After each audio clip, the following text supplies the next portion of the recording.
Ben, say something. Hello? Yes. Very quiet. Yes. I mean, I maxed out the volumes as I can, but the rest Oh, is he on has his to end. go and switch his levels, I guess, right? On his. Yes. Does it work now? It's still pretty quiet. So go to Pretty your quiet. your audio settings.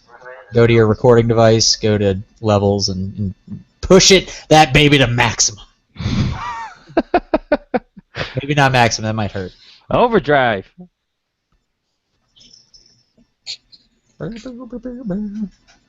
So Kyle, how you doing? I'm doing pretty good, Mike. Excited for my trip? I'm excited for your trip. What do you have planned? I don't have anything planned yet, but I just booked it yesterday. I mean, you had like all the time in the world already. we're gonna have a good time. Is all I know. All right. Is it bright out where you are? What? Yeah, I need to hear. Why don't I do that? God. Yeah, because he's a filthy hour behind. Oh my God, he is. He's one filthy hour That's why behind. he wanted to know. It was like 8 p.m. Eastern, 7 p.m. Central. He's in the filthy state of Texas. Oh, I'm an asshole. You know, I didn't really think about just closing the blinds, though. That seems like it was. No-brainer, I think is what they call. Oh, Ben's got some volume. Ben, say something. Hello? That's, there we go. All right, we can hear him. Is that okay? Is that too loud? No, I No, think that's it's good. perfect. Okay. Yeah. All righty. How you doing, Ben? How's it going? Yeah, I'm doing pretty good. All right. Sounds good. Yeah. So everyone, this is Ben Silverman. I met him while I was working in Princeton for that year, and he is still doing that to this day, I believe. It's true, I am. Do you miss Mike? Be honest. Guilty. Mhm. Do you miss him? Oh, absolutely, every day. Mm. Oh, man. So much so, I'm seeing him this weekend. It's true. Ooh. Is he coming to Atlanta? Yeah, he's coming to Atlanta, and I'm a little concerned that you're not, Leo. What? What do you mean? I'm a little concerned. This is the first I'm hearing about anybody mean- seeing anybody else. I'm gonna go see Kyle pretty soon. Ben's coming to see me this weekend, and you're just sitting there. Oh, I'm so sorry that I didn't get an invite, and now it's my fault. Yeah, it's wildly You think everyone here was just invited to something? No, they got off their butt, took the prerogative, and started making plans. Yep. Speaking of prerogative and making plans, the full solar eclipse is happening 1 year from now, not too far from Atlanta. Yeah, well, Ooh. what was that, like 9:30? I'm busy. Next year. Yeah, I'm busy. Okay, fair enough. Well, yeah, I tried. They You wouldn't know, I see guess- Wet Hot American Summer? That was a joke from that. Oh, golly. All right, so, Mr. What this guy name is? Dostoevsky or something like that? Dostoevsky. Dostoevsky. What? Fun enough name. My grandpa's name was Fyodor. Oh, yeah? Yeah. You fucking commie. Whatever you say, bro. Also, I think I should probably say this because you guys may not know this. I don't know. I'm not Good judging. chance that I don't know it. But in like Russian cultures, the son gets the middle name. His middle name is the father's first name plus a Vich, V-I-T-C-H. Plus a bitch. So, like for example, my dad's name is Igor. So my full name is Leo Igorovich Branchenko, right? So, that's how they get the Igorovich. I see. Yeah. So for example, what I found really interesting is the main dad figure is Fyodor Pavlovich Karamazov, right? So Pavlovich means his dad's name was Pavlov, Yes. which I don't know what correlation that has with like when Pavlov actually did his experiments and everything, but it's kind of funny. Not sure they do, but I think that qualifies as a fun fact. I think it's a fun fact. Declared it fun. 0 out of fun. That's probably around a 3. Pavlov experiment, and I'm going to cross-reference. I get to say the word. So you're saying like all the names in Russian are essentially just recycled then? Aren't all names from all cultures? No, but like they like attach to each other and circle around. Well, through the yeah, that's why generations. That's why they keep saying like They definitely do Fyodor it in other Pavlovich and things, too. shit, and then, for example, like the son's names or whatever, Asyov, whatever, Fyodorovich, because that's his dad's name is Fyodor. Right. Yeah. See what happened there? It'd Yeah. be really funny if you kept that as the last name, where it just kept going and adding bitches every generation, and so everybody was just Fyodor bitch. So they just have to start using scientific notation after a little Yeah. That's why we use the middle name. Yeah, that would be dumb on further thought. Mid. It only took you another thought to figure Yeah, it I out. was going to say further thought. Alright, well. Okay, Stu. Alright, so just, I guess, general impressions. I mean, we didn't read the whole book, or we're going to decide to at least. Yeah, my first question is what was the distinction for picking the first 3 books? I don't know. I kind of figured that, from what I understood, was that the beginning kind of set everything in mind and kind of set the stage for like the stuff that was going to be talked about. So I knew that there was a lot of like, they're going to explain, because from what I heard was that each character exemplified something. Yeah. So I felt like it would be weird to start a, what's it called, in the middle of like a book when all the characters, like, signify something and not know what they signify. You know what I mean? That's And true. I do know that the second book is when the story actually gets going. So I thought, a good place to start at the very least. I mean, otherwise, I'm reading unless you want to read 1,000 pages. No, not even a little bit. Yeah, I mean, Especially not so I that. thought that part. I don't know. I still got a lot out of it. I think. Yeah. I really enjoyed the character study. Yeah. Yeah, I think that was that's the best very part. different than a lot of novels that we read these days. Yeah, it was really weird, like reading this book, and it's like, I'm sure books when they're written, they go through like an outline phase, a draft, and they kind of work stuff out. I felt like this whole book was premeditated. Like everything in this book. Was there a lot of shit that was repetitive I didn't care about? Fuck yeah. But Yeah. there's like, I don't know, they everything kind of falls into place. Like, oh, it's like they're pinning these two people against each other because they have a completely different philosophies, but they get to the same conclusion almost somehow. You know what I mean? It's like really cool how he like was able to, in like individual people, have an entire mentality of a group of people represented. You know what I mean? I don't know. I thought it was just really well like written characters. So to answer your thing about the premeditation of this book, I was reading one of these articles that I have up here, and one of the things I highlighted was, in Winter's notes on Summer Impressions, Dostoevsky expressed his desire to write a novel that would, quote, challenge the assumptions of the Westernist intelligentsia. He would, seek to undermine both the liberalism and the socialism espoused by that intelligentsia, and to begin to outline an alternative utopian model based implicitly on orthodox spirituality. These goals came to fulfillment in the brothers Karamazov. Although Dostoevsky intended to develop his apologetic over the course of 2 books, he died before he could finish or to begin the second one. So this the first one captures the novelist's polemic, which is, as you indicated, the different characters of archetypal beliefs kind of talking back and forth to each other in a very kind of, I don't know, static, like obviously one guy's on one side and obviously one guy's on another side style. I don't know. I kind of liked it, to be honest, because it's like how else are you gonna? I don't know. I feel like people listen and like learn better and kind of absorb stuff better when it's kind of like just like a normal dialogue, because that's how we're used to conversing and getting ideas across. I sit across from you, you sit across from me, we talk about our ideas. It's hard to do that same thing with philosophies because they're abstract. So he put them into people, had them just talk it out like we're used to, and he got those philosophies across. I was like, oh, that's really clever for a 200-year-old book. I don't see replicated that often. It's actually a pretty used tactic.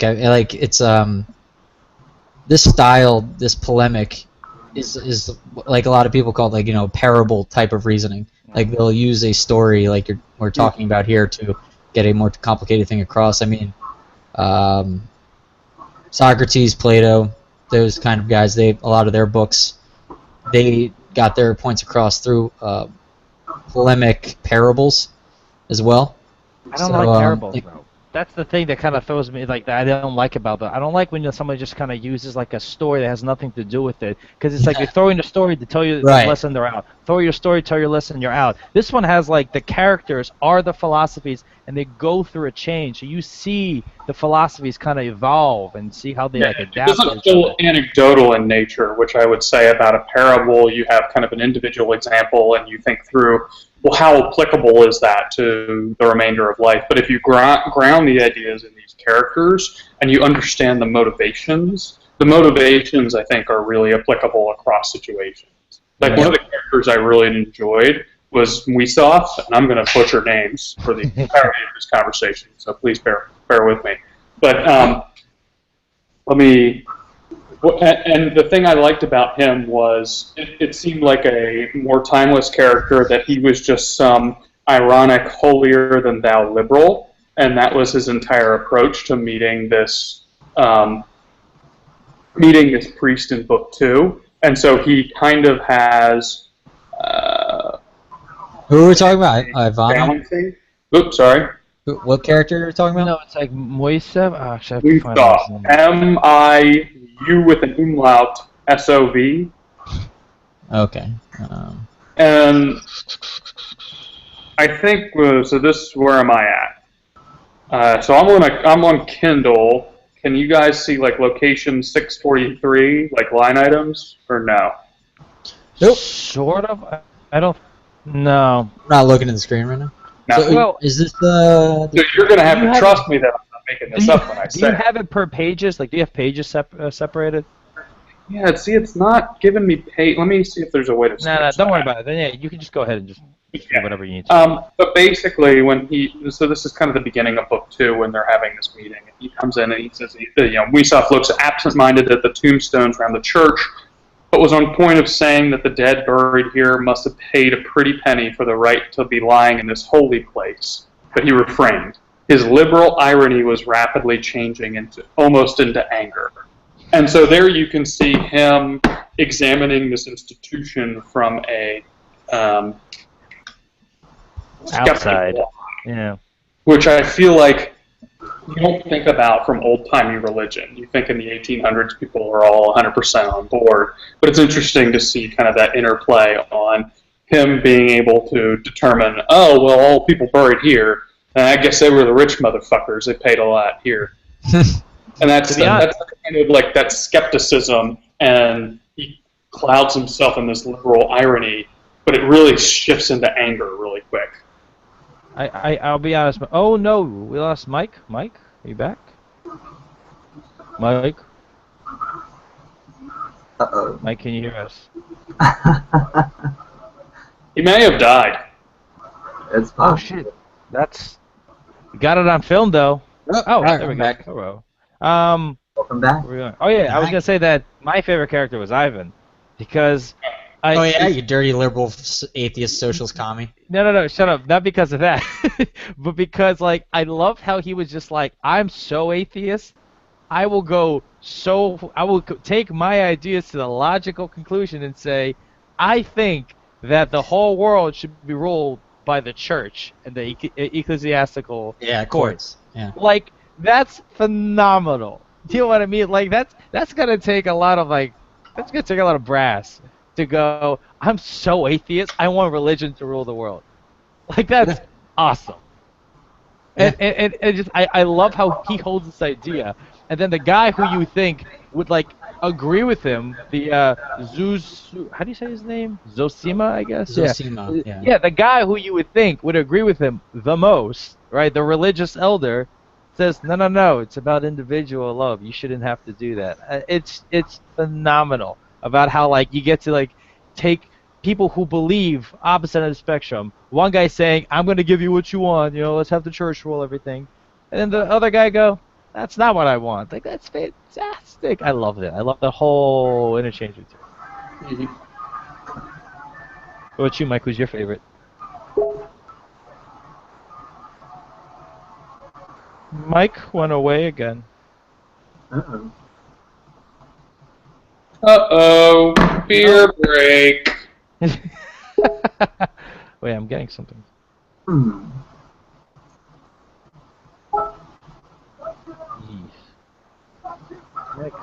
Mike, why Mike go away?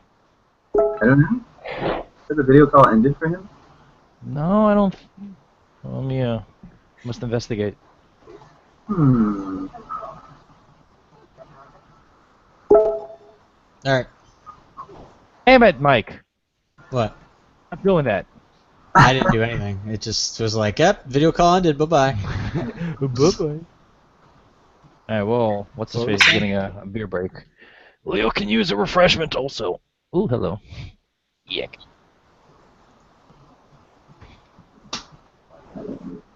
Okay. Beer break over. Your break over. Right. So yeah, Mike, who's your favorite character? I think Alyosha is my favorite character. Oh, you religious nutbag.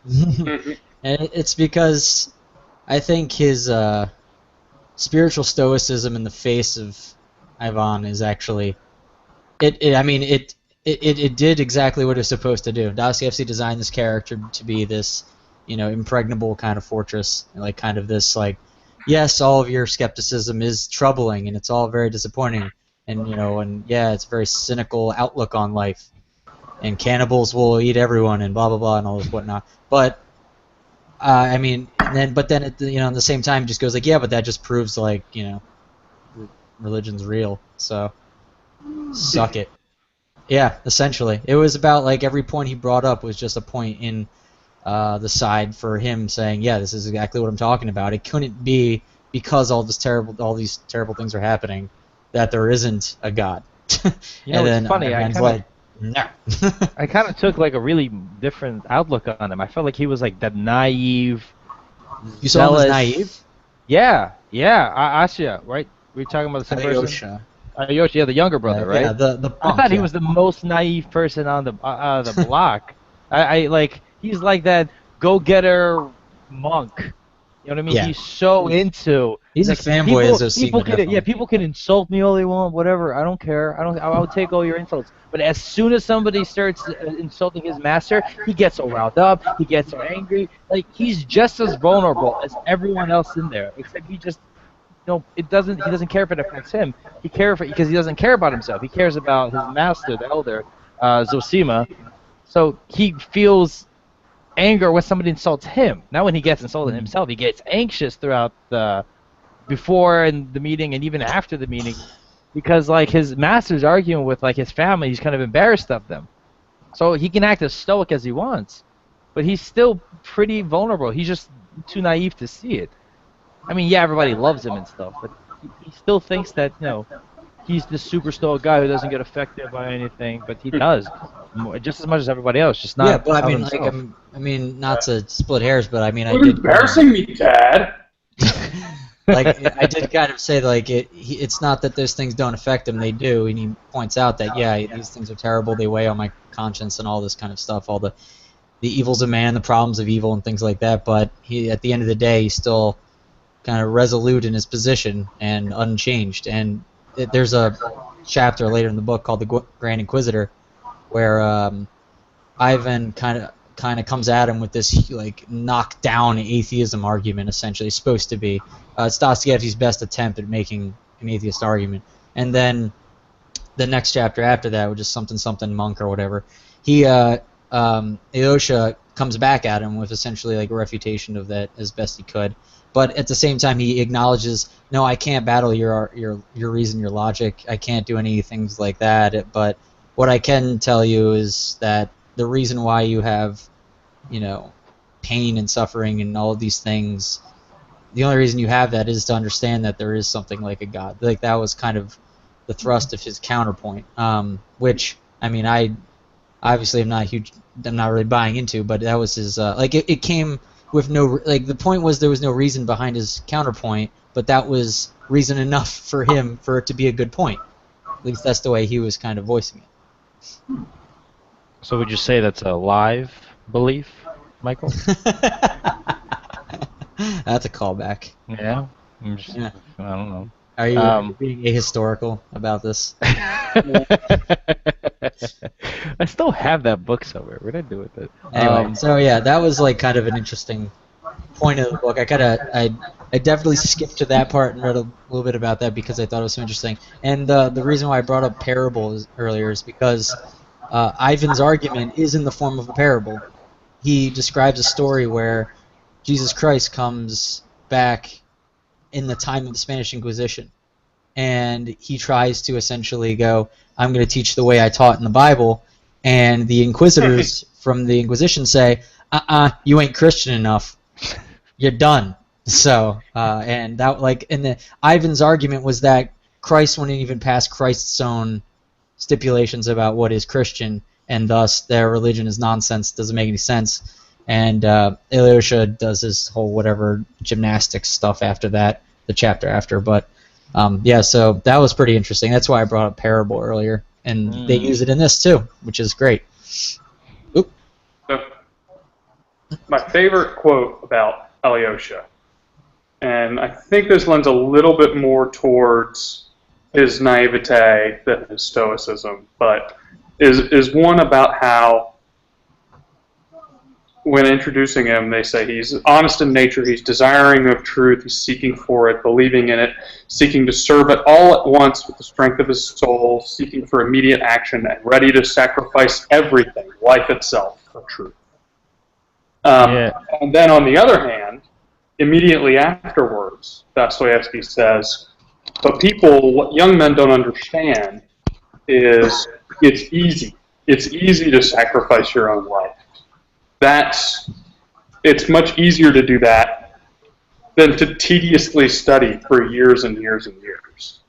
Yep. And so when we're introduced to this character, I thought that was like a really interesting point for me that he was making on it's a lot more short term to sacrifice your own life than to sacrifice years and years of your own time. I thought that was interesting. Yeah, there was a quote that you remind me of. It was after he was talking about that he knew that Zosima wasn't going to live forever. He was going to die, and they're going to need to replace him. And he said, I have a story about that. Yeah, no matter, he is holy. He carries in his heart the secret of renewal for all, the power which will at last establish truth on earth, and all men will be holy and love one another, and there will be no more rich nor poor, no exalted nor humbled, but all will be the children of God, and the true kingdom of Christ will come. This was the dream in Alyosha's heart. It was like, that's pretty much exactly what you were saying. Like, he's like, death, whatever, man. Dying, yeah, I can die. He can die. That's great. But like, I want him to die because dying means, you obviously did something good, and you're gonna bring the kingdom of Christ down to earth, and everyone will be better because of it, reaping and whatever. To piggyback on what you and Kyle both, or what I and Kyle were kind of saying, and what you just said as well, between the stoicism and the his kind of naivete.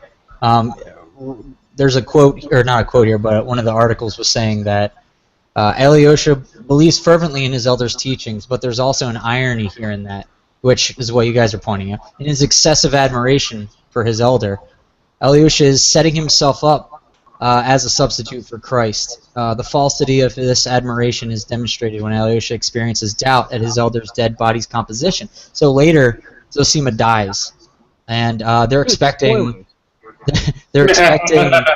when he dies for him to become immediately a saint, and that this is kind of a confirmation of their religious faith. However, it doesn't. He doesn't. The body is but this body, if it is a saint, it's supposed to smell like roses, and he's decomposing. However, he smells rancid, and everyone's like, "What the fuck?" And then Ivan kind of looks at Alyosha and goes like, "See what I tell you?" And then Alyosha kind of goes like, "Well, we shouldn't be looking to miracles and things like that to hope, because miracles are all, whatever, just magic tricks and stuff like that. What we really need to understand is that faith is not rewarded. Faith is suffering. And if you're suffering, then it's true, and you are vindicated." Fantastic segue to the quote I wanted to read, because there was even talking about miracles and stuff, and he says that it is not miracles that dispose realists to believe. The genuine realist, if he is an unbeliever, will always find strength and ability to disbelieve in the miraculous. And if he is confronted with a miracle as an irrefutable fact, he would rather disbelieve his own senses than admit the fact. This is the best part. Even if he admits it, he admits it. It is not a fact of nature till it is unrecognized by him. Faith does not, in the realist, spring from the miracle, but the miracle from faith. So this is like talking all about Alyosha's belief system, and that's kind of like pretty much exactly what you said. Like, it's hard making predictions. It's scary because you run the risk of them being wrong, and you have to reinterpret them to not completely lose your belief system. You know what I mean? If you made a prediction that X is going to happen and X doesn't happen, then you can just say, oh, well, it hasn't happened yet. If you make a position that X is going to happen at this point, like his body's going to smell roses when he dies, and it doesn't, now you're stuck in a weird place where you're going to be like, what are you going to do if that? I don't know. I feel like all these kind of like predictions and stuff are the reason why they're not really in the Bible. There's not too many like solid predictions like this will happen on this day. That's why Nostradamus was his own thing. It was, it's because if you make predictions, they can be falsified. If you don't make predictions, you're never really wrong, are you? You know what I mean? Like, it's all spiritual inside the heart that you feel. So like, I don't know. It's so funny. I didn't know about that whole passage that happens later on in the book. That's hysterical. Well, how does he react to when his body doesn't compose? It doesn't smell like roses? What does he say? No, like it's the fact that it doesn't do what he was expecting in terms of like, I guess, I don't know, it's not the catechism with them, but like, the idea that we lost Posey. Oh. But essentially, like, he was expecting it to smell like roses, but it doesn't, so he kind of is shocked at first, but then he relies on that logic that's oh so fail-safe of, if it doesn't happen the way I thought it was going to happen, then that just proves that I'm right. So, I mean, it's the idea that, like, the reason you're upset, the reason you're suffering, the reason why things aren't going well, are all because your faith. That is like essentially the definition of what faith is. Without those things, it's impossible to have faith. So thus, it wouldn't exist. So like, you need trials and tribulations, or there's no sense, there's no meaning in faith. So I mean, that was kind of. He's just like, yeah, see, Ivan, I told you. It's all according to plan, and Ivan's like, no, these are supposed to be holes in your argument, not fucking buttresses to your point.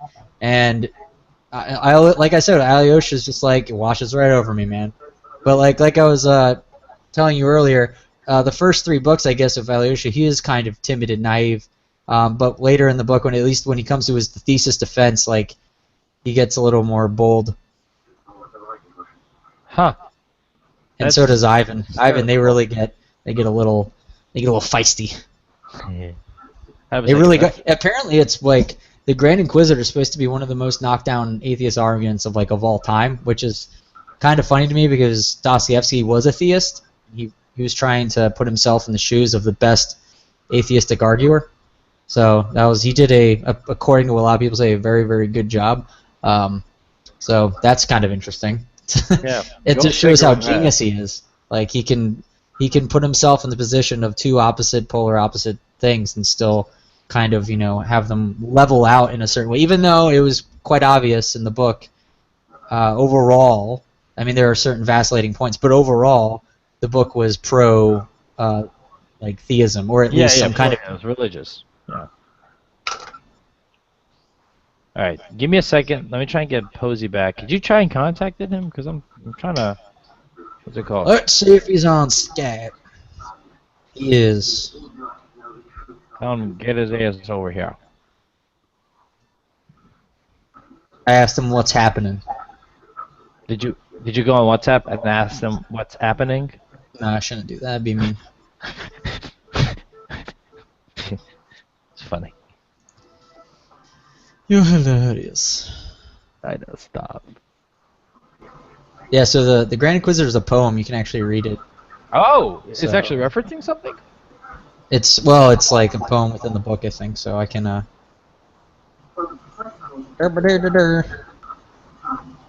says, internet shut out. There's a word. Oh my, the Grand Inquisitor. The Grand Inquisitor? So wait, it's a poem in the novel? Yeah, I believe so. It's what they also call it a parable. So I don't know. I didn't read it. I didn't read it within the book. I only read it like the articles about it. All right, in that case, just sum it up for me because it's longer than I want to read. I already told you. It's Jesus Christ comes back. Oh, that's the one. That's the one. Yeah. Oh. But yeah, it's worth a read, regardless of of anything else. It's pretty cool. At least the concept behind it is kind of funny. You're not Jesus enough, Jesus. Honestly, though, like that's kind of what I would expect to happen Oh, absolutely. I mean, there's so many people. Like, I can't tell you how many times, like, I'd see, like, the Roman Catholic Church in Rome, or any of those gigantic Christian churches, like the huge ones in Texas and things like that. Like, at least the way I understand the Bible, it's pretty contradictory. I'm pretty sure Jesus would abstain from ever setting foot in a place like that, and he would instead be at the soup kitchens and like the inner cities, and like at the brothels, and he would be at the barracks, and he would be at the places where people really need the help. He's not going to go preach at the choir. He's not going to go hang out in places where there's a lot of money and shit like that. He's going to be like, at least that's what he did in the Bible, and I mean, you also have to, I don't know, the whole Jesus thing. Another thing that, like, I think is relevant is that Jesus did all he could at the time. Just hold on a second. You're just that whole Jesus thing. It's just an hilarious. Like, shut up. That whole that whole Bible. Have you heard of Jesus? Have you heard the good word? That whole Jesus thing. God damn it, Weiss. No, Hosey. Your camera. Kyle, stop going back on your old computer. This is my new computer. Sounds like you went back in time. Really? This is my new one. This is the new Kanye. I want the old Kanye. Did you get tricked into buying a computer from 2001 again? Yeah. The guy selling it to me seemed really reputable. Did he have some magic beans he wanted to sell too? Mm-hmm. He said that this was a gateway. I don't know today. Is that a big deal? Oh my god. No, derailing things. Continue. Fucking gateway, man. Jeez. Alright. Doesn't look like your camera's coming back on. Ah, well. No. Well, that's a shame. That's a terrible shame. Yes, it's terrible shame. Oh, we're talking about the whole Jesus thing, by the way. Since you, that whole Jesus thing. Little blurb in history. Might have heard of it. But, like, Mike was saying, like, Jesus, if he came back today, he would have just been working in soup kitchens and stuff where the people actually needed him. I disagree. Jesus did, at the time, all that he really could. You know what I mean? Like, he was a single man, God. But he can, only help. Eligible bachelor. He would. What I mean is, like, he is a single entity that he can only do so much physically. He can turn, anything into food for hungry people. So he went, and gave food to hungry people. But if he came back today, there's an infrastructure in place where you can feed millions. You know what I mean? Like, I think if he came back today, he wouldn't be at soup kitchens helping out a handful of people. He'd be setting up his own enterprise and, like, donating crap tons of... I think Bill Gates is Jesus, is what I'm saying. Like, that's what Jesus would be doing. You know what I mean? He would, like, start Microsoft, make billions, and just start, like, fucking curing malaria. First he'd go to Harvard Business School. Then he'd go and start up a fucking... be an entrepreneur, start up his own company, and then just rise to the top by, Machiavellian tactics, obviously. Boom. And then there he goes. I mean, that's the only way to get ahead. You can't just, that piecemeal bullshit in the business where I ain't gonna cut it. So. Yeah, Psalms 4:15, obtain a reasonable rate of return. Gotta make sure that you follow that one. Yeah. And Jesus said upon ye, like my LinkedIn page. I mean, yeah, turning the other cheek's not gonna work in business. Okay. So what did you guys think? Because I feel like I only read really with the intro to Zosima. What did you guys feel about Zosima in general, and then his kind of role in society? Because that was the controversial part about him, was like he was basically the dude, right? Like he could issue edicts that had to be followed by any and everyone, and that made him kind of dangerous in society, but because it was like a special elder role, right? Mhm. Yeah, Yeah. I actually That's before we pretty move rare. on, let's just because like this sums up the whole elder position, and I think this is important to his character. Is so what is an elder? An elder is one who took your soul, your will into his soul and his will. When you choose an elder, you renounce your own will and yield it to him in complete submission, complete self-abnegation. This novit novitiate, I don't know, this terrible school of abnegation, this is undertaken voluntarily in the hope of self-conquest or self-mastery, in order, after a life of obedience, to attain perfect freedom that is from self.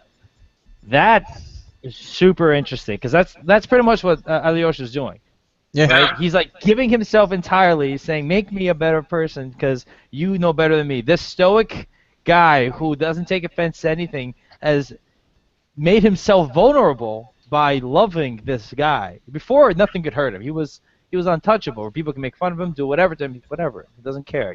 He turned the other cheek. But then Mhm. he found this person to put his trust into, and all of a sudden, he feels this pain. And I think it's all because he's looking to get something out of it, and I don't think he's aware of that. I mean, if you're gonna speculate on the psychology of this character, it may be interesting to say that there's a bit of a power thing there. Just the idea that I'm putting my faith, my everything into this cult of personality essentially going on with this person. Then I mean, yeah, I mean, there's a little bit of like absolution, and I have no responsibility. I can do whatever I want because this guy's got me, and he's behind him in his corner is a big man, God You know, himself. So fuck you. I forget Who are what you it's at? called. It has a name. I forget what the proper name is, but it's like being a 24-hour BDSM slave. Like that's a thing. What? I forget what it's called. A total power something like that. There's like a Reddit AMA about it, but how this chick was this guy's legitimate sex slave for like 6 months. It was insane. Um, but the thing That's was, that's fucking exhausting. wait. I actually looked into this a little bit because it's like you could like print out contracts to make it all legal and shit. Yeah, you looked into it a little bit, huh? Just a little bit. They're expensive. So, like, I don't think I'll ever get my own. But like, I looked into it, and the cool thing is like, it's not about being the slave. It's about you being the one in control as the slave. You Yeah. know what I mean? Yes, you have to do pretty much whatever they say, but because there's a contract, so there's an agreement before you start. There's safe words. You are the one in control. You can at any point say, "No, I'm done. That's too far. I'm out." At any point, but you keep going. You know what I mean? You do this because yes, you're giving up your control, but to get another type of control back. You know what I mean? Yeah. And that's I feel like what's happening here. Alyosha is giving himself up, and he's becoming more vulnerable in the process of doing so. And he's just trying to control his life by having somebody else control it. Well, yeah. I mean, Dostoevsky speculates that without necessarily ascribing it to Alyosha when he says, about the concept of the elders. It is true, perhaps, that this instrument, which has stood the test of 1,000 years for moral regeneration of a man from slavery to freedom and to moral perfectibility, may be a two-edged weapon, and it may lead some not to humility and complete self-control, but to the most satanic pride, that is, to bondage and not to freedom. So he has maybe like a pride of bondage or something. Leo, are you familiar with Russian idioms? Yeah, a little. So there's one in this book that's essentially that says they call reason a two-sided stick. Do you know what that means? Two-sided stick. Apparently, it's a Russian idiom. Yeah. Hold up a second. Let me. I don't know. The weird thing about idioms is a lot of the times I'll know what they mean, but I don't know what the individual words mean. Just out of context, being used so much. Let me see what it actually what it's in. What is it in Russian? Two-sided stick. You said reason. Yeah. He described reason that way. Getting a lot of double-sided tape adhesives from Amazon. My Google search.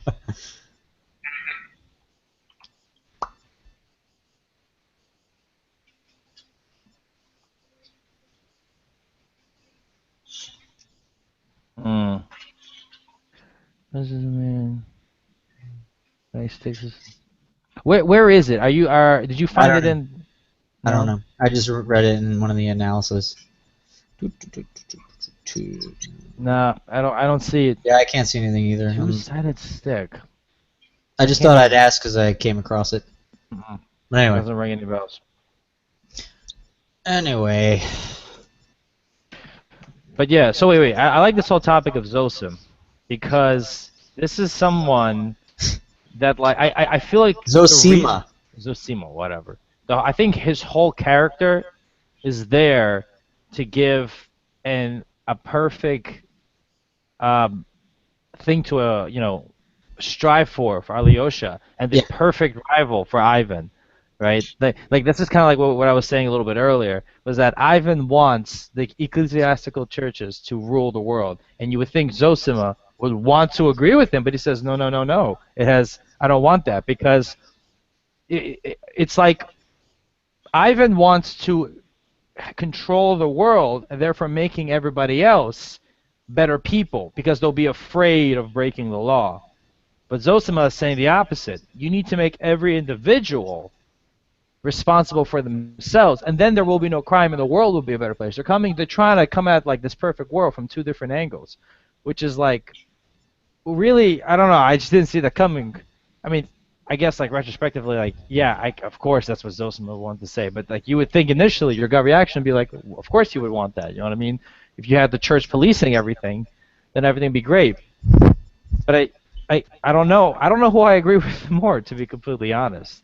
Yeah, they make an interesting distinction between the ways that the church would encompass things. So they make a distinction between the Roman Catholic Church, meaning that there's no difference between the government and politics and the church, and then there's like another way of putting it where it's not so much that they're one and the same, but it's like, or it's not so much that the Roman Catholic Church kind of politically takes over and then adjudicates from there. It's more so that everyone becomes kind of Christian, and then that's how, like from the ground up instead of from top down type of takeover, or kind of into one whole thing.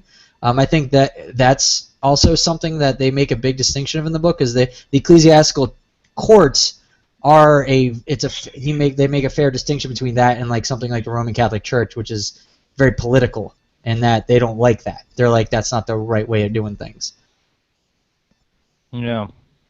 I thought that was interesting that they would make that distinction, but yeah, it was I don't know, like for myself, I kind of know what he means by ecclesiastical courts, but I kind of assumed to be more like dictator-y. You know what I mean? right. Like, So did I, but I think like he was trying to make, well, it's like his pet version of religion. You know what I mean? Obviously, it's going to be different from person to person and from group to group, and so you have all these different kinds of sects and whatnot. But Alyosha has in his mind this conception of religion or his faith and whatnot, and it's just typified by his vision in Zosima. And then he extrapolates that, or like, and then impresses that upon everyone else, and then hopes if that is spread throughout the world, then his vision of rising from below can then come to everyone being Christian and everyone being under that one order of the ecclesiastical courts presiding over everything, versus the other way, which is like some powerful church kind of taking over and being dogmatic and ridiculous, and like you said, dictatorship. I think they do try and because like the way he talks about religion, the way he talks about this type of thing, it's very warm. It's very like passive. What was that? Very carrot versus stick. Carrot or stick, you said. Yeah, that's true. The thing that's like I found really interesting is I know that Dostoevsky's trying to make Ivan seem wrong. Like he's trying to make him have a point, but he wants him, in the end to be wrong. But it's funny that Ivan's the only one who has a plan that has a means of getting to its final kind of goal. You know what I mean? Like, yeah. Zosima wants everyone to be good in their heart, and then the world will be good. Well, how are you going to get that? How are you gonna get everyone to be good? That's like Well, through the practices of Zosima, obviously. right. But he's not even trying to get people on his side. He's just being an elder in his monastery. People come to him, great. They don't, fuck him. Like Well, that's because he's old, decrepit, and had an illness. oh, fine. He fair used to enough. go out and But talk like to he's not even proselytize trying and- to send his like missionaries out to spread the word and try and make everybody good. Whereas Ivan, maybe he has the wrong approach. Maybe it's not the best approach, but it's one that could work. It's a Give the practical church, approach. yeah, give the church more power. Let them enforce their laws. He's probably right. There's probably gonna be less crime. I mean, that's gonna lead to a 1984. I mean, yeah, look at what Saudi Arabia's crime rate is. Yeah, it's not gonna stop it, but it will be less. I mean, he's not wrong about that. You know, Dancing off of your hand. You're not gonna be dancing anymore with one hand, that's for sure.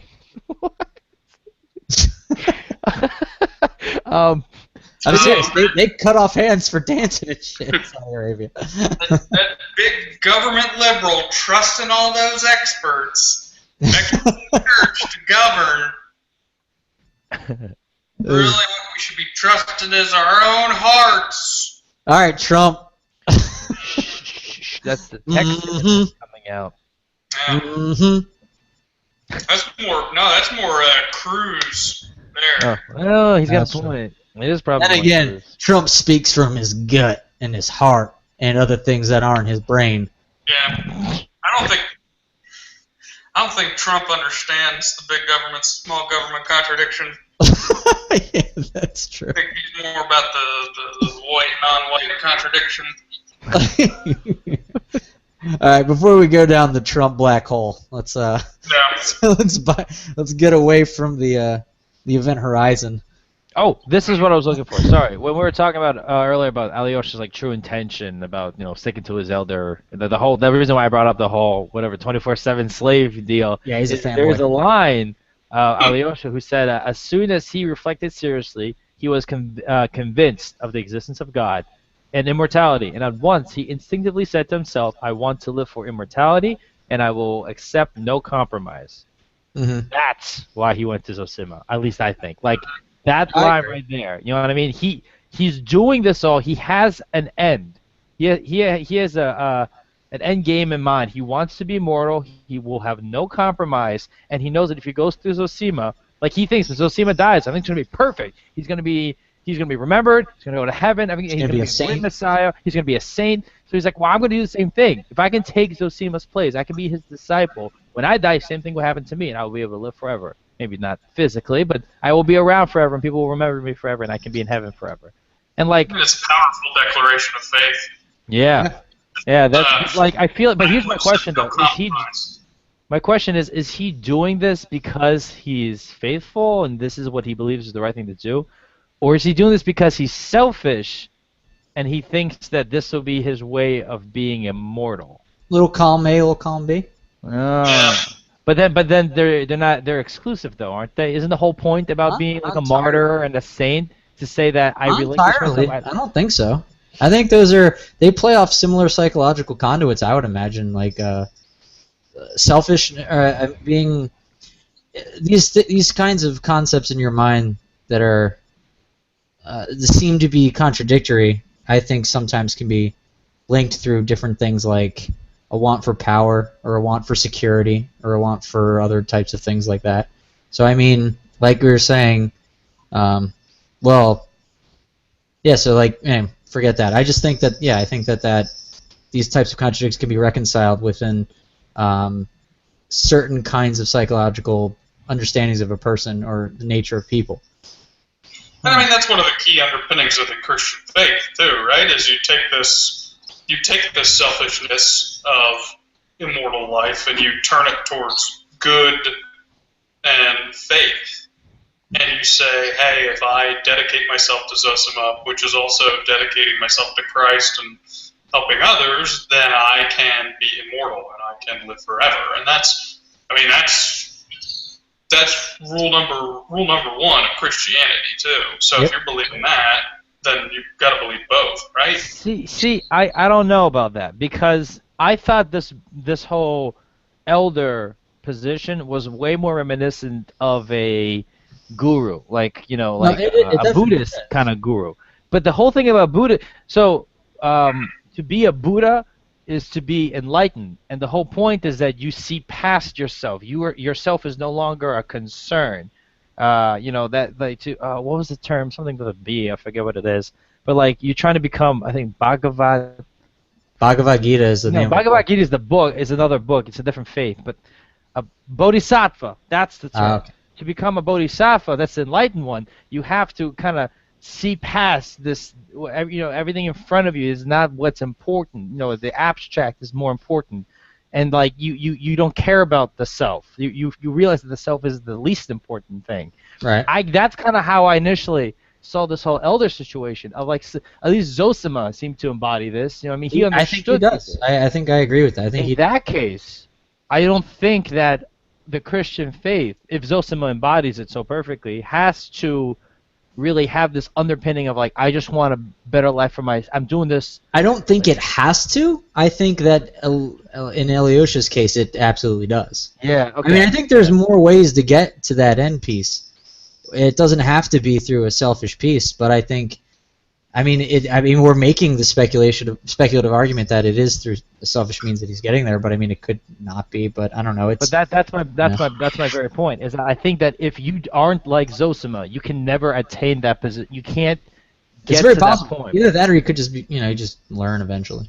Yeah, right. So what I'm saying is like if you're going there with a goal of wanting to be immortal, like Alyosha is, I think inherently, I don't think you can learn to drop that. You know what I mean? I think you can. I think you absolutely can. I mean, the same way that people in the West who have like all this money and all this education and all this other stuff, they'll travel to the East, go live with like a monastery for like a year or something like that, and all of a sudden they're like, yeah, I've learned that all that kind of stuff, all these cravings, these wants, these desires, this wanting to live forever, this wanting to be this, wanting to be that, wanting to whatever, it's all meaningless, all pointless, whatever, and I now believe in a completely different way. I don't know. I still feel like that whole idea is more like, I know that's what I have to say, so I'm going to say it, because that'll get me there. You know what I mean? But I think it's possible that someone can make a transition in their psychology. I think it would be possible, absolutely, to make a transition like that, but I think I get back to the phrase of, I will be immortal and I accept no compromise. Yeah. Like, if there is an indicative phrase of, I've got an underpinning motivation of my character, and I'm not the kind of person that undergoes these kind of changes, I mean, that's that phrase right there. That's kind of more what I'm leaning to. Like, people who go into this type of Buddha-ist kind of role aren't people who are just like, yeah, I know I have money now. Let me go become. I'm totally Buddhist now. Totally. I feel like that's a fundamental difference between Christianity and Buddhism, though, and that's a conflict. And I don't think in Christianity that becomes a conflict on your self-interest of living forever versus your ability to be holy. Yeah, I think you're right. Actually, I think you're completely right. I think that this is because again, like I said, this is all based on my initial interpretation of this whole elder position of being this legitimately perfect kind of being who understands the position in life. You know what I mean? Yeah. But I guess that's the big difference between being like a Buddhist and being like a Christian. Like you can look at them; they're the same way, but that's the fundamental difference. One tries to actually get to this perfect state. The other one says, "I know I'm faulty and I know I'm sinful, but I'm going to try my best." And that probably gets back to Mike's point on you get in there with certain motivations, and if you really act on a certain way over a period of years and years and years, maybe you do see a gradual change. It's possible. I mean, it just has to do with the type of resiliency to different ideas and willingness to change, and if you have strong willpower, if you have these certain kinds of concoctions, then these things can happen. I've seen it in my lifetime pretty much. So it's rare. Just 1 minute, I'll be back. It's very rare to see someone go through a change in their life, really turn things around or abandon something they've held so preciously for so long that kind of is the underpinning of their entire core philosophy of their life. I've seen it. It's rare, but it happens, and oftentimes things are the catalyst for that, like traumatic events, things of that sort. So it's possible. Sometimes people don't even want it, and it happens. So Who knows? Yeah, I mean, I fair think enough. Leo's going to have a traumatic experience later in his life, and he's going to come running to Christianity. You, I gotta ask, of all people, why me? Just because I know I'd get the best reaction out of you. You son of a bitch. You know what's funny we haven't talked about yet, and I feel like we are really missing out? The father. I mean, Oh, the crazy drunk the lecherous old man. debauchee father with his orgies and his neglect for his children. I think that is an interesting character. I think that, like, having him be the father of Ivan and Alyosha, I think that's phenomenal. Yeah, I think that character is Ben. I'm sorry. Wait. This Why character do you is think it's Ben because all right. So Ben would oftentimes have or he would be of the mind between. So like me and like someone else would be talking, during work or whatever, and then I would come up with an idea, and then Kyle would come to like a different idea, or someone else would come to a different idea, that are like polar opposites. Ben would kind of be able to be sitting in the middle and kind of go, I don't know, maybe this, maybe that, maybe a little of that, a little bit of this. I don't know. Why does it have to be this or that? Maybe it's So he was very much like that. And in this book, the father very much so constantly. I mean, I don't think it's the the father. I think Dimitri is more like that. The father does a little bit of a more hostile take on this than Ben would do, but the father definitely goes, I don't know if you're right, and I don't know if you're right, and he does a little bit more mean and jaded towards them, saying, like, I don't think there's any answers to any of these things. You guys are just dumb for wasting your time. Like, Alyosha, oh, you and your religion, that's silly, and oh yeah, you and your atheism, you think you know everything, that's retarded. So he definitely does say that a lot to them.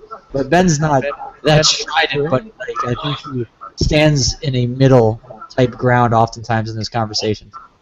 Is this true, Ben? Are these allegations true?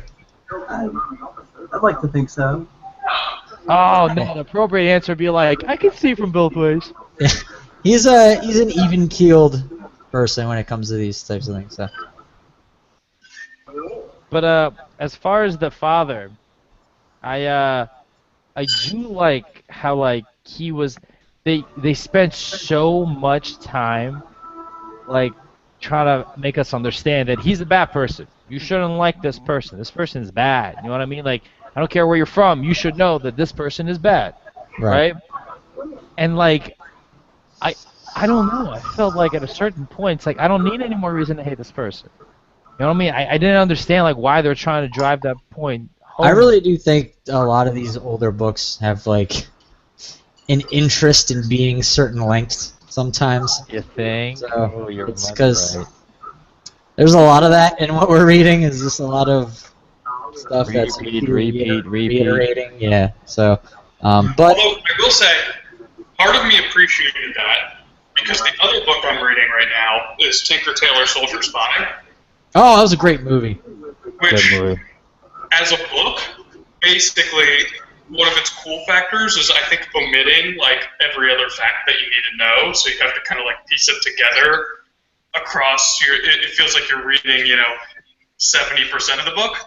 That's not a problem here. You never feel like, oh man, I really feel like I'm not following, and there are some facts unexplained.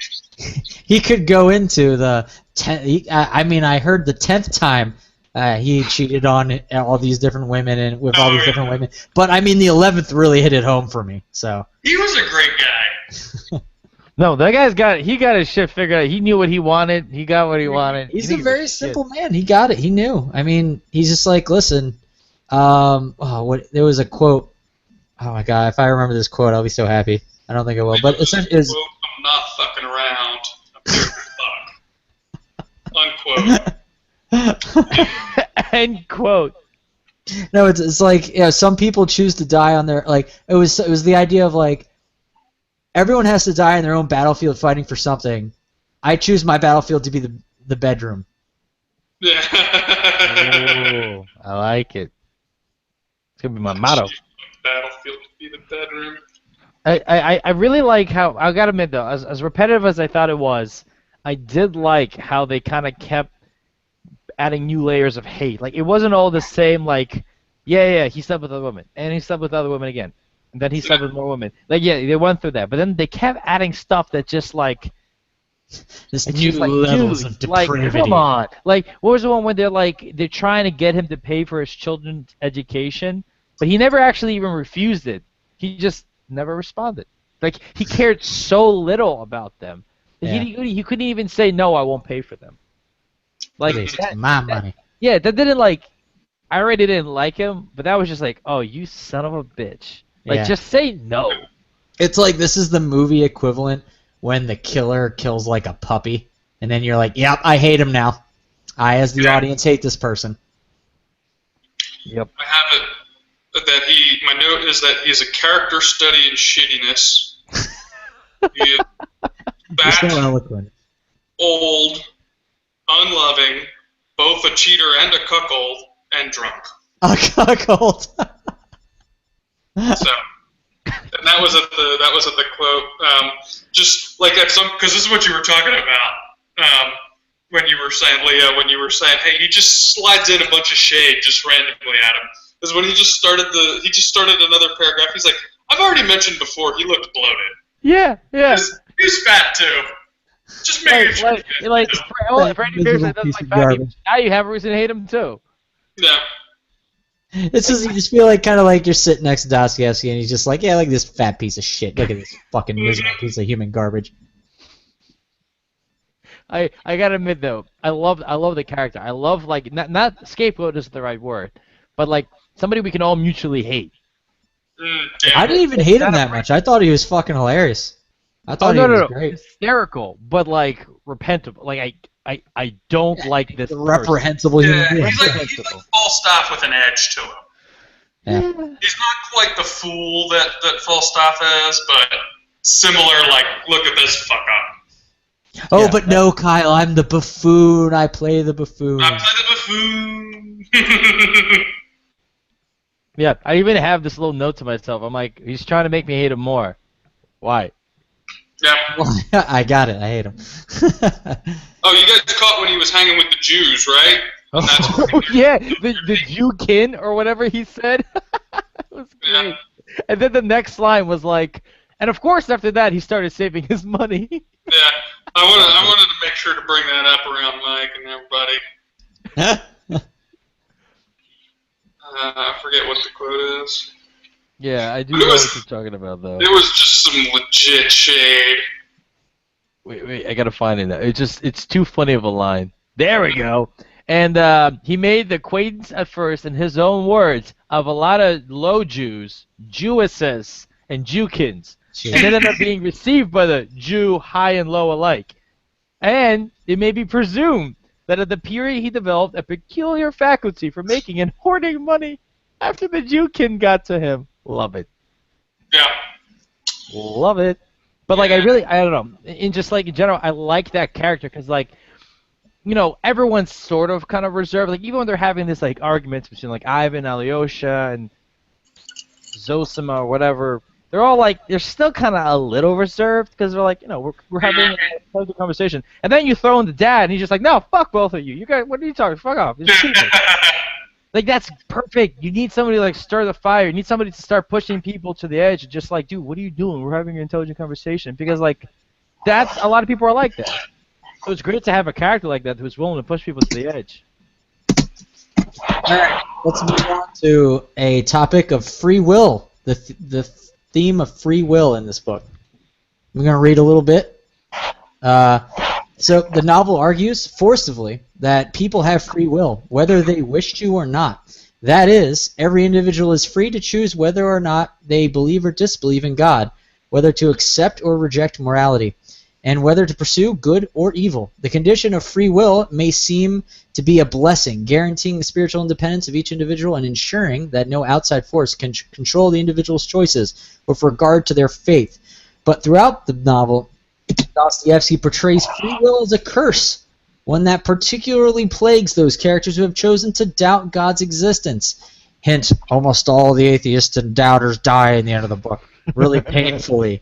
Anyway, free will can be seen as a curse because it places a crippling burden on humanity to voluntarily reject the securities, comforts, and protections of the world in favor of the uncertainties and hardships of religious belief. Did you hear what I was saying there about Alyosha's belief earlier, Leo? Mm-hmm. I wonder where you got that from. Most people are too weak to make this choice, Ivan argues, and most people are doomed to unhappy lives that end in eternal damnation. The Grand Inquisitor story in Book 5 explores Christ's biblical rejection of the temptations offered to him by Satan and concludes that Christ was wrong to have rejected them. Since his rejection won free will for humanity, but took away security, nevertheless, the condition of free will is finally shown to be a necessary component of the simple and satisfying faith practiced by Alyosha and Zosima. And the novel's optimistic conclusion suggests that perhaps people are not as weak as Ivan believes them to be.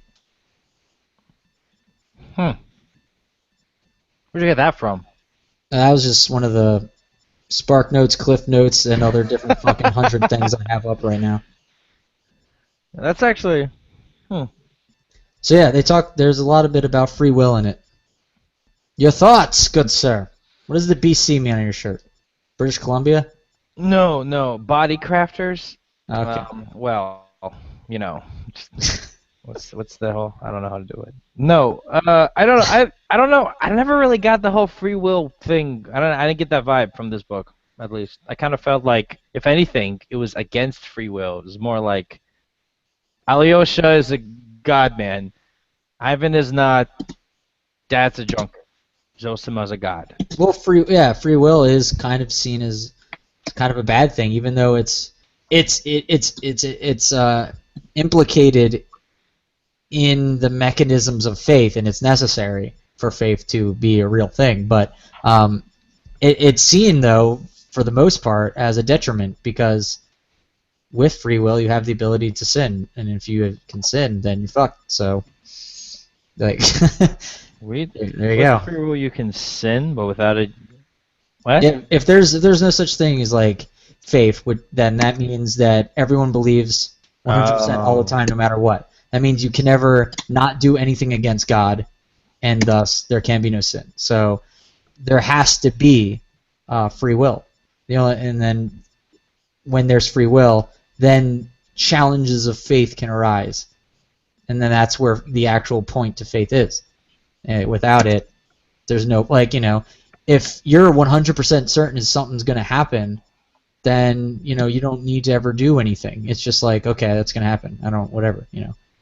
It's like there's never any virtue in that. There's ever any courage in that. So, or any of those fancy words about stuff like it really dovetails into the kind of wanting the church to control the world versus not. Well, if you want the church to control the world, then you have removed the free will from the equation. Which is apparently the good thing. But which is apparently the good thing, right? That's the argument, that like lack of free will is the good thing, isn't? Well, again, like I said, you need the free will in order to have faith. But then, with an ecclesiastical takeover, I mean, that was Ivan the Atheist's idea, which is obviously counterintuitive to what Alyosha wanted. I mean, he doesn't exactly think that's the right way. He wants it like from the just the different ways of taking over. He wants it the other way. Yeah, isn't that the Bible quote that it is good to ask for evidence, it is blessed to believe without it, or something like that? Yeah, I mean that's exactly what this is. It's like I've been saying, there's no seasoning, there's no panache, there's nothing behind faith if there's nothing to challenge it. Like there's nothing to give you pause or to give you suspicion or to give you skepticism.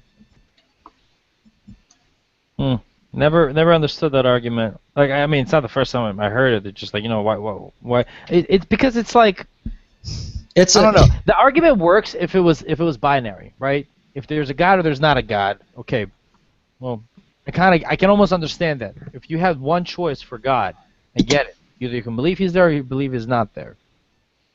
But that's the whole, what's his name? Pascal's wager, right? Like, it's better just believe in God because the outcome is better. Right.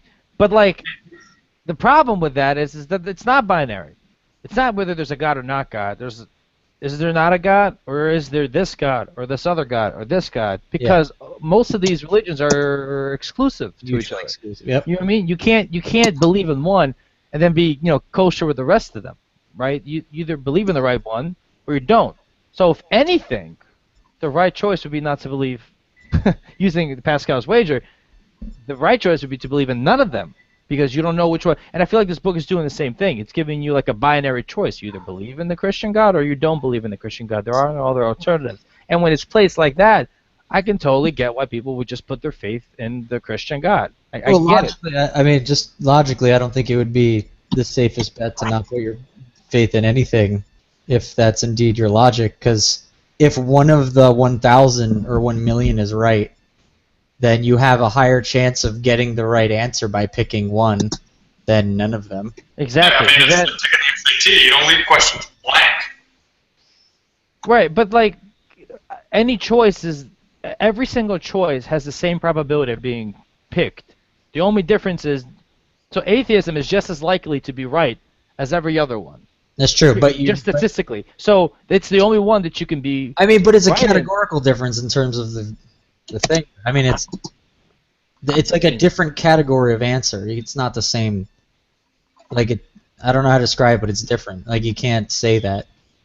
Like saying of the category of television channels, I'm going to pick 1, 2, 3, 4, whatever. Off is technically not a channel, but it's technically a choice. I don't. It's like it's different.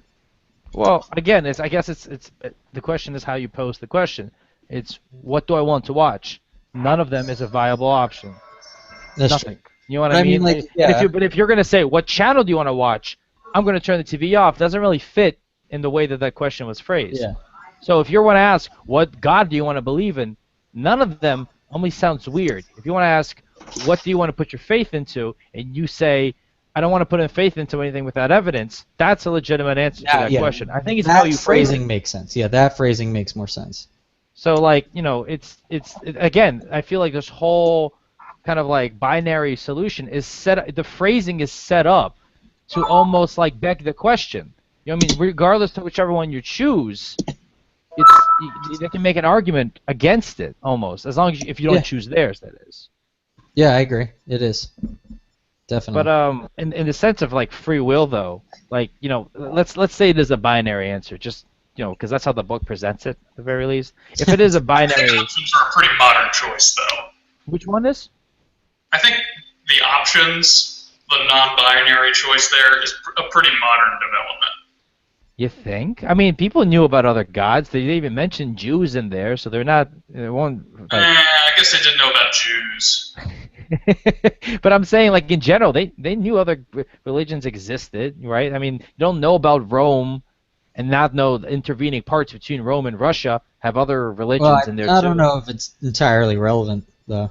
Yeah, that's what I'm saying. So in the context of this book, it presents it as a binary choice. You either live in the Christian God or you don't. So just using that, free will, I can totally almost understand why somebody would just say, yeah, let me just believe in God, because it's funny. It's almost like Alyosha committing himself to Zosima, whatever his name is. Zosima. It's the same thing. I will, instead of putting my faith in a man, I put my faith in a God I will be his 24/7 sex slave, and I will feel in control because of it.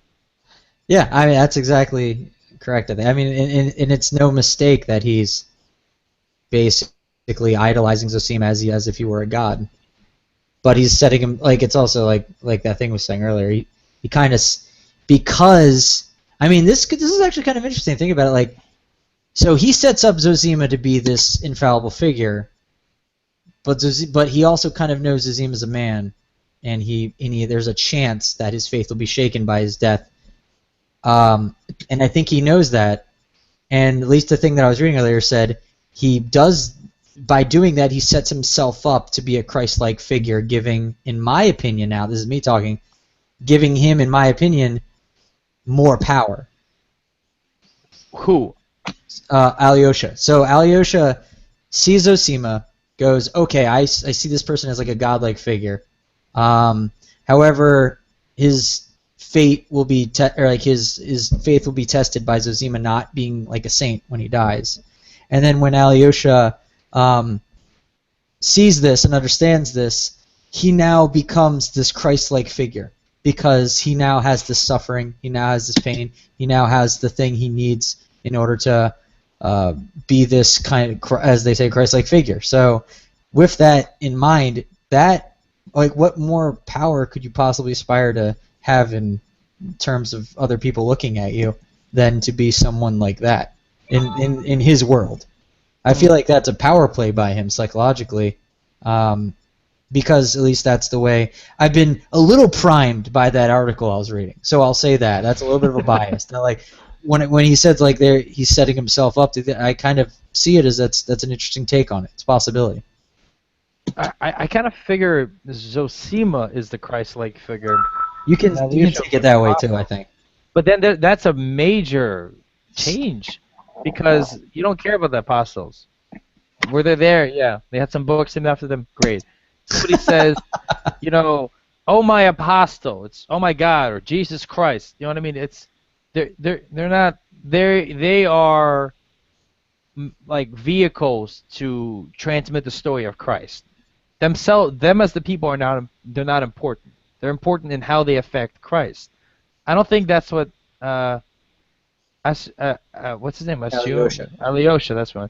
That's why I don't think that's what Alyosha wants. I don't think he wants to be this apostle, although that's the position he's taken.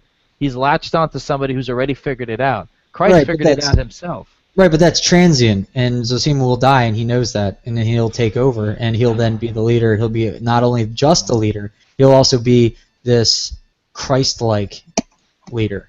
Do you think he does that knowing it's a speculation. I don't know. Yeah, but I guess what I'm asking is, do you think he's unaware of that? That's not how any of this works, or is he like? I mean, if we're going with the selfish proclivity, then yeah, but I don't know. I can't. I mean, Kyle made some good arguments earlier about his selfish. So I don't know. I can't. Blech. Yeah, I don't know. I feel like he's either he's not aware that that's just not how any of this works. You don't get to just become super religious and now you're Christ-like and immortal, or he knows that and he's hoping it's not true. Like, I mean, I agree with your. He's definitely running from something. Like, I mean, he's running because Ivan. I mean, because his dad. I mean, he's running because of these things. I mean, Ivan's constantly like, "There's no God. You're nothing. You're gonna die. Nihilism. Blah blah blah." And fucking his dad's a drunk, lecherous he-beast. And so he's sitting there going like, "What the fuck? What is life? What the hell? I don't understand. Where's my mom?" So he's doing all this weird shit, and he then clings on to the one thing that seems to be a solid edifice in life that has a psychological outlet for him, and that's something like that. I mean, it could have been very much easy. Like,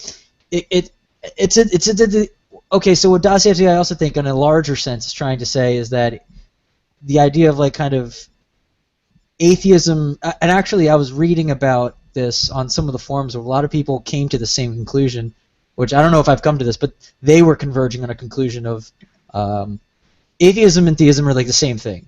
It's just like, it's all kind of the same. That Ivan and Alyosha are two of the same coin, just two different sides. And, you know, they're coming at it from the... Theism is a belief just as strong. I mean, it's a...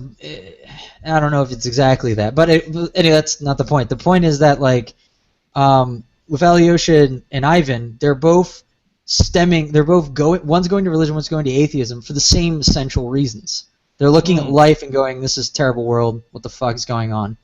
And you know, and like my family life is completely dysfunctional, messed up, and all this kinds of and money issues and things like that. And where's my mom? Like I said, so all these things are like, you know, crushing on them, and it pressures them to go into different things. One being atheism, one being in monastic Catholicism or whatever, and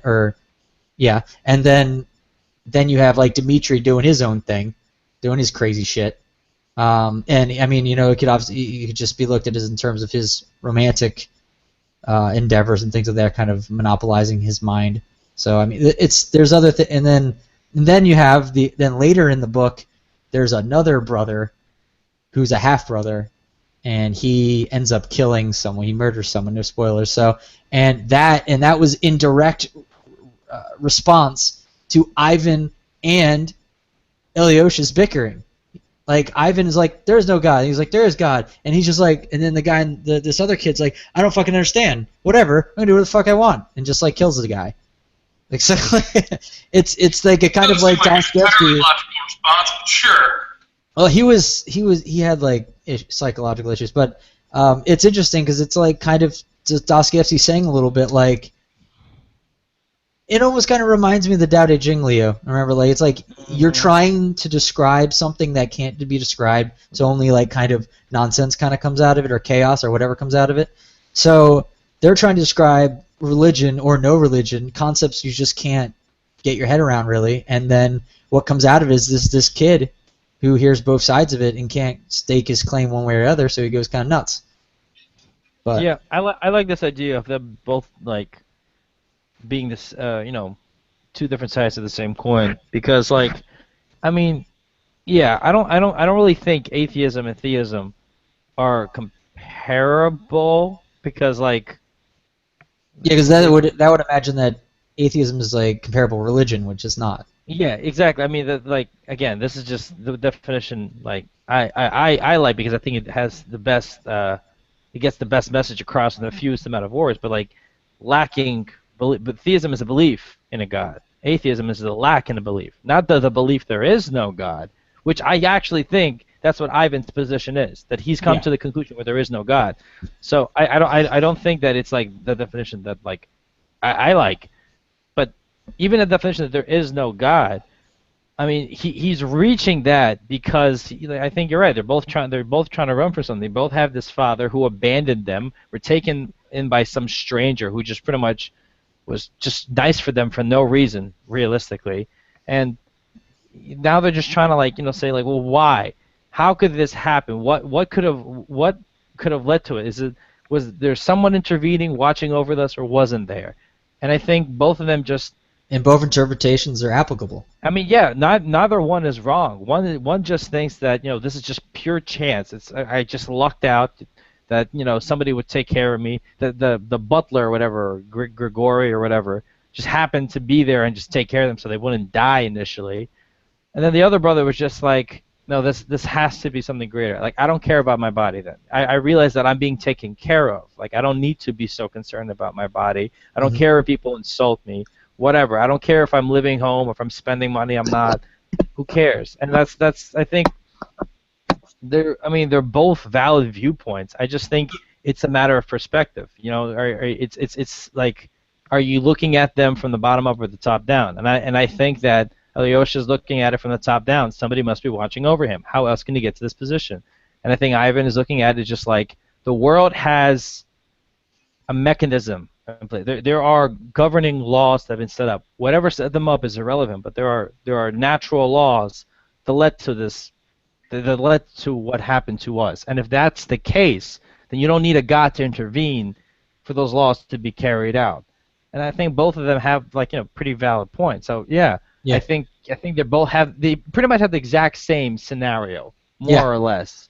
And one just they're just looking at the different way. That said, was it Ivan, I think, was the one who didn't get any of the dowry or whatever, and he had to live poorly for his first years in college or whatever.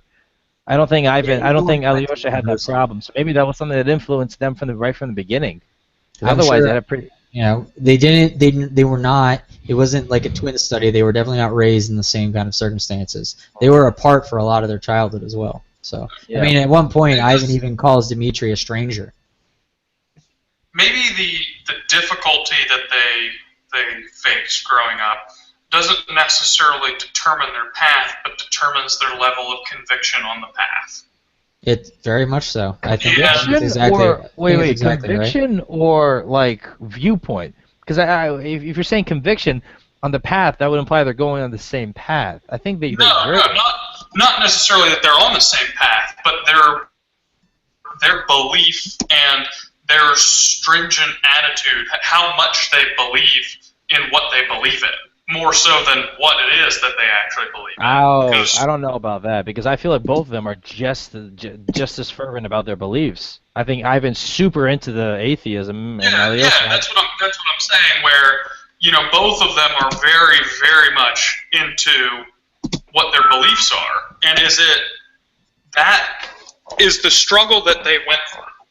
You know, it almost adds stakes to what you believe in. Where that might generate where, when you believe, whether it's in God, whether it's theism or atheism, the struggle makes that choice more important and makes your belief stronger, no matter what side of the coin you're on.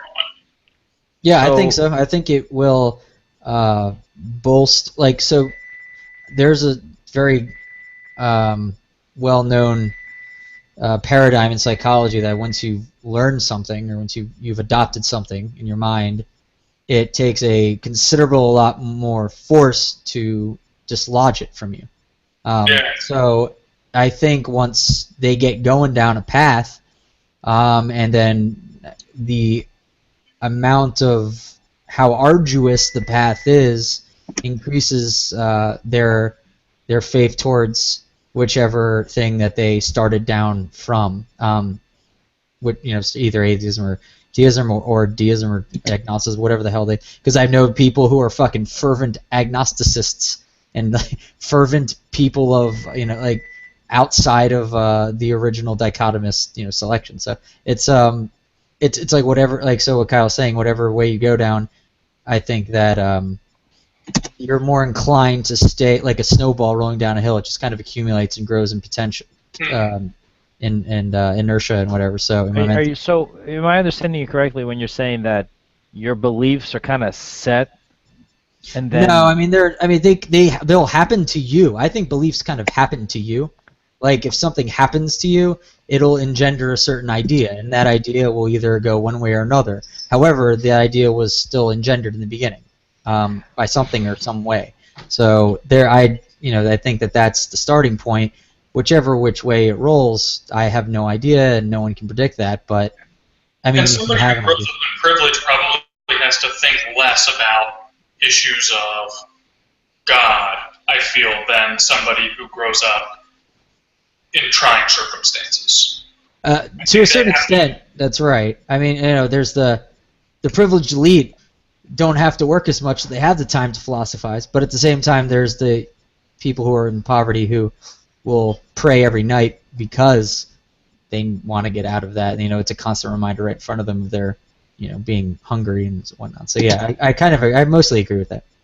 The only issue I have with that is that it's like the implication is that from the get-go you're not in control of what you believe, which in general I kind of like. Your position in life and the circumstances that you go through, influence your belief system, obviously.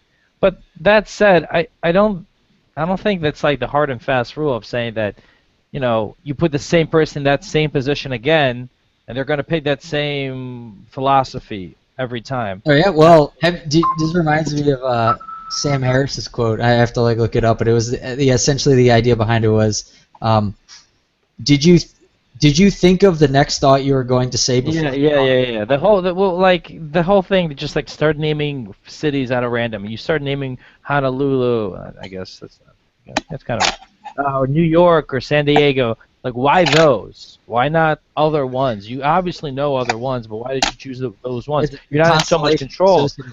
But like, that's pulling information from your head. I don't think facts from your head. I don't think that's synonymous with forming beliefs. You know what I mean? Like, are they both maybe subconscious? Sure, but I still feel like you have a lot. Let me put it this way: tell me you haven't ever been just alone, just in thought, and then be like, oh wow, I never thought of it like that before, and you kind of surprised yourself. Yeah, that's an internal change in belief. You needed no external influences. And something came to you, and it made you reconsider something.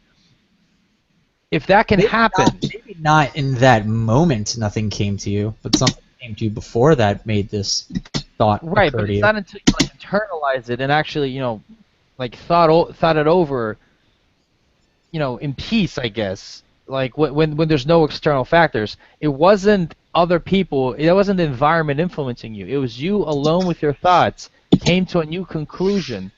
If that can happen, then I don't think it's fair to say that your beliefs are out of your control. Like, oh, it's your subconscious that's Well, I driving mean, them. it's some. I mean, there's probably someone who came across in your life that told you, or like for instance, let's say you're sitting in your room and you have a little bit of tranquility and peace, and all of a sudden you're thinking about something that happened earlier that day, and all of a sudden you're looking at it in a completely different way, and you go, oh wow, I didn't even think I could have done option B when I only thought I had A available to me. Like wow, and now it completely changes my outlook on that interaction I had with this said person or whatever. Now, you could have said that was your own doing to go, I'm going to reconsider or think about this and go, wow, that could have been something there could have been a different way it played out, or what have you, mulling around this idea. But maybe a couple days ago, maybe before that interaction even happened, you talked with someone who you have a particular kind of deference towards, and they essentially did the same thing, and they told you about it. They said, oh, I reevaluated something, and I am better for that, and here's reasons why I did that, and it was blah blah blah. And then subconsciously, while you're sitting there thinking about this interaction you had earlier that day, you don't even realize that you think, because of your associative reasoning in your mind, and it's fresh in your head kind of, you go, oh, like maybe there's something I could be, oh wait, what is that?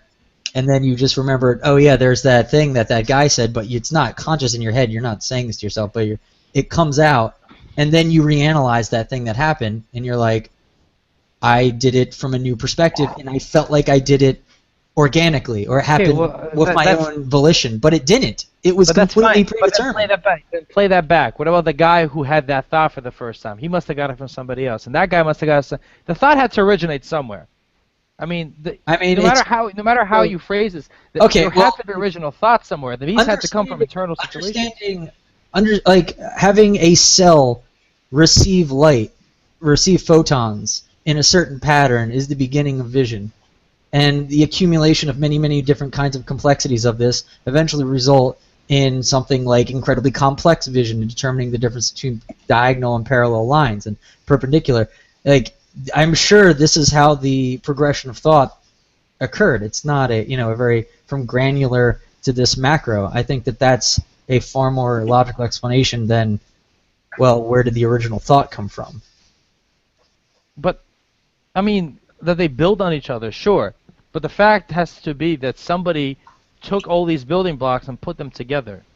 You know what I mean? Like, books don't come from individual thoughts just thrown together. It's a simulation of them and making them mesh together and work together in a way that conveys a story, like the brothers Karamazov. Like, it's the point I'm trying to make is that no matter how you try and spin it, there's no way that all thoughts are just built on other thoughts other people had.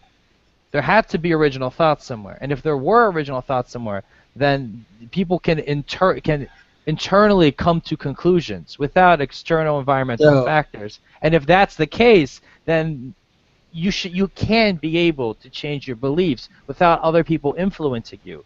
I see what you're saying. That sounds a lot like Carl Jungian psychology. I guess, yeah. Archetypal things within us beyond our experience and nurturing and things of that sort, and genetics. It's this kind of internal archetypal nature that we have that gives us certain proclivities towards different things, and it's very mystical and wishy-washy, and I think it's mostly full of shit. But it sounds like a lot like what you're talking about. What was that? What was that, Kyle? So it sure seems to be coming up here. Yeah. The only reason I'm bringing it up is like, is it mystical? I mean, it doesn't have to be. I just think that we are computers. Functionally, we are computers we're not binary like computers are, but we take information, we process it, we spit out more information. That's what our brains do. I think to say that we can, once our belief is adopted, it can't be changed, which I don't think that's what you're saying, but to say that, I don't think it's fair. You can't say that, yes, is it hard to change? Sure, but I don't think it has to be changed I don't think somebody has to come up to you and change your mind. I think this belief can be turned from like an internal just kind of thought process of actually working through what you know and come up with a novel idea. Like I think we've all watched something and been like, oh, yes, yes, yes, yes. I never looked at it like that before because that's a novel way of thinking about it. That can happen. Beliefs can change. Yes, yeah, learning. I mean, you're talking essentially about learning, and yeah, you can learn more about things in order to augment your currently held beliefs. Right, but that's not what I'm getting at. That I'm saying is something. I'm just making an example that you can learn stuff because other people had original thoughts. Other people had originally changed their own beliefs, like permutations of things they already knew. Yeah, I guess everything would have to be permutation of some kind of, external stimulus of some kind. You know what I mean? Like you're not just gonna start thinking of different colors or something or different numbers. That would be so cool. But like I think my whole point is that if you have a belief, I think it can change. Obviously. Hold on a second, Lee. What? Sterling just ate an entire kale leaf. Oh no. Like. I think it'll be fine. I don't think cats are allergic to kale. I dropped it, and then I was like, oh, I'll pick it up in a second. So I was putting the plates together. You know better than that. And then I looked around and I can't find the leaf. I don't think cats are allergic to kale. All right. You never know. You never know. Yeah, you don't know that. My cat eats everything. He's a fucking garbage disposal. All right, let's. I guess let's. I think we're mostly in agreement. Let's. I guess let's wrap it up. Yeah. What do you guys think? I mean, we've had this conversation like 100 times, and we'll continue to have it over and over again. Yeah. And I enjoy it, so it's fine. Anyway, Ben, do you want to chime in before you have to go? You don't have to. You don't have to. Just give it a chance. You guys have lots to say about cool stuff, so. Dude, Mike, you were like 100% right about him. What did I tell you?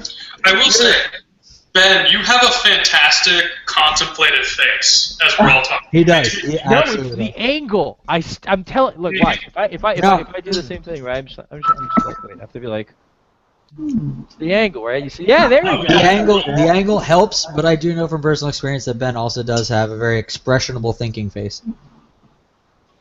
That's true. It's the finger. It really gives me confidence because it makes me feel like, he's listening. And I'm saying something intelligible too.